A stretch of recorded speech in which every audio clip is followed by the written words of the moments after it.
अरे हे यांचं हे स्टेटमेंट आहे, रजाकार, औरंगजेब, नंतर मग काहीतरी आणखी ते इतिहासाचे काय पान असताना आजकाल चाळायची सवय लागलेली, मग गाडून टाकू, मग गद्दार, हे सगळे वाक्य आता लोकांना कंटाळवाणे वाटायला लागलेले. तुम्ही आहेत कोण?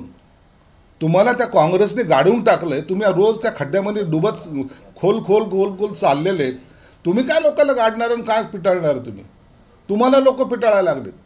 काल उद्धव ठाकरे साहेबांचा दौरा झाला. काय दौरा होता होतो? ज्या थाटामध्ये ते आले होते त्या वैजापूरमध्ये त्या कार्यकर्त्यांनी प्रवेशच घेतला नाही. ज्या पैठणला गेले तिथलचे सर्व कार्यकर्त्यांनी यांचा निषेध केला. सभा कुठे घेतली? कारखान्यावर. हे काय ठिकाण असतं? सार्वजनिक सभा घ्यायचं ठिकाण काय कारखाना असू शकतो? म्हणून यांना आता हे सगळं तितर बितर झालेले लोक आहेत. खैरेने विरोध केला म्हणून वैजापूरचा प्रवेश झाला नाही, मग पैठणचा प्रवेश झाला. हे असं कार्यक्रम करून यांना वाटतं की आपला पक्ष फार वाढायला लागलेला आहे.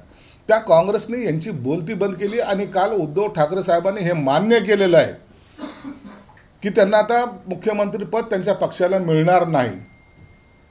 आणि नाही, मुख्यमंत्री पदापेक्षा ही जनता माझ्यासाठी मोठी आहे. अहो 40 आमदार आणि 13 खासदार हे तुमचेच होते ना. एवढ्या माणसाला तुम्ही सांभाळू शकले नाही, तुम्ही जनतेला काय सांभाळणार आहेत? जनतेचं काय तुम्ही दाखवतायत? आम्ही जनतेला, जनतेचेच प्रतिनिधी, जनतेने निवडून दिलेले प्रतिनिधी जे तुमच्या सोबत होते. एखादा माणूस गेला तर समजू शकतो नाराजीने गेला. 40 आमदार आणि 13 खासदार जातात आणि तुम्ही पुन्हा म्हणता की आम्ही जनतेचे कैवारी आहोत. मला वाटतं हे सगळं भंकसपणाचं भाषण, हे दरवेळेचं रिपीट कॅसेट ज्याला म्हणतात त्या पद्धतीचं कालचा दौरा झाला आणि त्या दौऱ्यातून आउटपुट पाहिलं तर झिरो निघालेला आहे. एबीपी माझा, उघडा डोळे बघा नीट.